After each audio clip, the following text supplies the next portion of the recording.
Hi friends, welcome to Faris home food. இன்றைக்கி வந்து டேஸ்டியான சுவையான தக்காளி தொக்கும் வெங்காயம் முட்டை ஆம்லேட்டும் எப்படி செய்யலாம்னு சொல்லித்தரேன். இது லஞ்ச் பாக்ஸுக்கு ரொம்பவும் உங்களுக்கு யூஸ்ஃபுல்லாக இருக்குங்க. ஈஸியாகவும் இருக்கும், டேஸ்ட்டாகவும் இருக்கும். ரைஸ்க்கு சுட சுட போட்டு சாப்பிட்லாம், பழைய சாதம் ஆறின சாதமும் போட்டு சாப்பிட்லாம், சப்பாத்திக்கு இட்லி தோசைக்கு வச்சு சாப்பிட்றதுக்கு ரொம்ப அருமையாக இருக்கும்.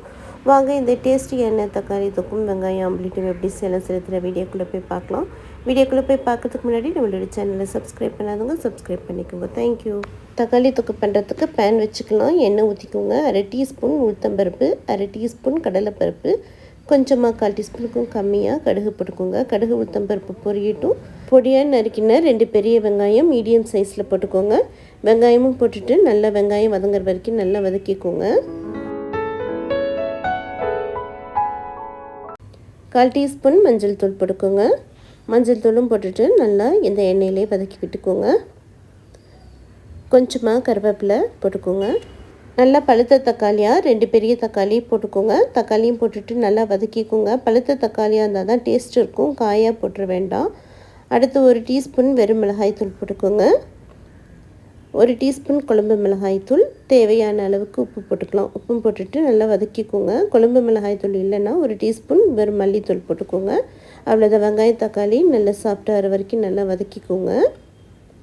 கொஞ்சமாக 2 டீஸ்பூன் அளவுக்கு தண்ணி ஊற்றிக்கோங்க. ரொம்பவும் தண்ணி ஊற்ற வேண்டாம். தண்ணி ஊற்றிட்டு நல்லா வதக்கிட்டு ஒரு 5 மினிட்ஸ் வந்து நல்லா மூடி போட்டுவிட்டு அடுப்பு சிம்மில் வச்சுருங்க. 5 மினிட்ஸ் கழித்து ஓப்பன் பண்ணி பார்க்கலாம். பாருங்கள், சூப்பராக தக்காளி எல்லாம் நல்லா சாஃப்டாக வெந்திருக்கு. இப்போ நல்லா தக்காளியை கொஞ்சம் கொஞ்சமாக அப்படியே நல்லா மசிச்சு விட்டுக்கோங்க. அவ்வளோதான், சூப்பராக தக்காளி தொக்கு பாருங்கள் ரெடி ஆகிடுச்சு. இது சப்பாத்திக்கு ரைஸ்க்கெலாம் வச்சு சாப்பிட்றதுக்கு ரொம்பவும் அருமையாக இருக்கும். இட்லி தோசைக்கு கூட வச்சு சாப்பிட்லாம். இந்த தக்காளி தொக்கு ரைஸ்க்கு சாப்பிட்றதா இருந்தால் கொஞ்சமாக ஒரு 2 டீஸ்பூன் அளவுக்கு எண்ணெய் ஊற்றிக்கோங்க. அப்போ தான் ரைஸில் கிளறி சாப்பிடும்போது நல்லாயிருக்கும். சப்பாத்தியாக இருந்தால் இந்த எண்ணெய் ஊற்ற வேண்டாம். அவ்வளோதான், நல்லா மிக்ஸ் பண்ணி விட்டுக்கோங்க. இப்போ நல்லா ஹை ஸ்பீடில் வச்சுக்கோங்க. ஹை ஸ்பீடில் வச்சுட்டு இப்போ கடைசியாக கொஞ்சமாக கொத்தமல்லி இலை தூவிடுங்க. தூவிட்டு நல்லா ஒரு வாட்டி கிளறி கொடுத்துக்கோங்க. கிளறி கொடுத்துட்டா அவ்வளோதான், கம்மன்ட்டு தக்காளி தொக்கு ரெடி ஆகிடுச்சு. இப்போ ஸ்டவ் ஆஃப் பண்ணிவிட்டு இப்போ வாங்க இதை ஒரு பிளேட்டுக்கு மாற்றிக்கலாம். பாருங்கள், கொஞ்சமாக தக்காளி தொக்கு எடுத்து வச்சுருக்கேன். சப்பாத்திக்கெல்லாம் கூட நீங்கள் தொட்டுக்கலாம். கொஞ்சம் மீது இருக்கிற தக்காளி தொக்கில் இந்த மாதிரி நல்லா சூடான சாதம் இல்லை மதியம் வடித்த சாதம் கூட போட்டுட்டு நல்லா மிக்ஸ் பண்ணி விட்டுட்டிங்கன்னா லஞ்ச் பாக்ஸுக்கு இந்த மாதிரி ரைஸும் கலந்து எடுத்துகிட்டு போகலாம். மிச்சம் இருக்கிற தக்காளி தொக்கை டிஃபனுக்கும் நீங்கள் எடுத்துக்கலாம். 2 in 1 டிஃபனுக்கும் உங்களுக்கு தக்காளி தொக்கு யூஸ் பண்ணிக்கலாம், ரைஸ்க்கும் யூஸ் பண்ணிக்கலாம். அவ்வளோதான், சூப்பராக தக்காளி தொக்கு சாதமும் ரெடி ஆகிடுச்சு. முட்டை ஆம்லேட் பண்ணுறதுக்கு 2 டீஸ்பூன் பால் ஊற்றிக்கோங்க. இல்லைன்னா 2 டீஸ்பூன் தண்ணி ஊற்றிக்கலாம். 3 முட்டையும் உடச்சி ஊற்றிக்கோங்க. உங்களுக்கு எந்த அளவுக்கு ஆம்லேட் வேணுமோ அவ்வளோ முட்டை உடச்சி ஊற்றிக்கலாம். தேவையான அளவுக்கு உப்பு போட்டுக்கோங்க. உப்பும் போட்டுட்டு நல்லா அடிச்சுக்கோங்க. எந்த அளவுக்கு அடிக்கிறீங்களோ அந்த அளவுக்கு நல்லா பஃபியாக வரும். இப்போ பொடியாக நறுக்கின ஒரு பெரிய வெங்காயமும் போட்டுக்கலாம். கொஞ்சமாக காரத்துக்கு 4 பச்சை மிளகாவை கீரி போட்டுக்கோங்க. கொஞ்சமாக கருவேப்பிலை இலையும் போட்டுக்கலாம். சில்லி ஃப்ளேக்ஸ் இருந்ததுன்னா அரை டீஸ்பூன் போட்டுட்டு நல்லா மிக்ஸ் பண்ணி விட்டுக்கோங்க. அவ்வளோதான். இப்போ இது ஒரு பக்கம் இருக்கட்டும். இப்போ பேன் வச்சுக்கலாம்.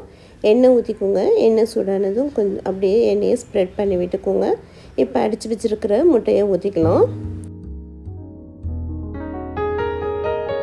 அவ்வளோதான், முட்டையும் அப்படியே ஊற்றி விட்டுட்டு ஒரு நிமிஷம் வந்து அப்படியே விட்டுருங்க. முட்டை நல்லா வேகட்டும். முட்டை வெந்ததும் முட்டையை இப்படியே முழுசாக நம்மளால் எடுக்க முடியாது, அதனால் இந்த மாதிரி கீரல் மாதிரி போட்டு விட்டுக்கோங்க 4 பக்கமும். அவ்வளோதான், இப்போ வந்து முட்டை வெந்ததும் எடுத்துக்கலாம். கடைசியாக கொஞ்சமாக எண்ணெய் சுற்றிலும் ஊற்றிக்கோங்க. அவ்வளோதான், சூப்பராக முட்டை ஆம்லேட் ரெடி ஆகிடுச்சு. பாருங்கள், சூப்பராக முட்டை ஆம்லேட்டு, தக்காளி தொக்கு, தக்காளி சாதம் கூடவே அப்பளமும் ரெடி பண்ணியாச்சு. ரொம்பவும் நல்லா சூப்பராக இருக்குங்க. லஞ்ச் பாக்ஸுக்கும் இந்த மாதிரி செஞ்சு கொடுத்துடலாம். மீதி இருக்கிற தக்காளி தொக்கை நீங்கள் இட்லி தோசைக்குமே வச்சு சாப்பிட்லாம். ஃபுல்லாக தக்காளி சாதமும் கிளறி சாப்பிட்லாம், உங்கள் விருப்பம் தான். இதே போல் செஞ்சு பார்த்துட்டு எப்படி இருக்குன்னு கமெண்ட் பண்ணுங்கள். இந்த வீடியோ பிடிச்சிருந்ததுன்னா லைக் பண்ணுங்கள், ஷேர் பண்ணுங்கள், சப்ஸ்கிரைப் பண்ணுங்கள். தேங்க்யூ ஃபார் வாட்சிங். பாய்.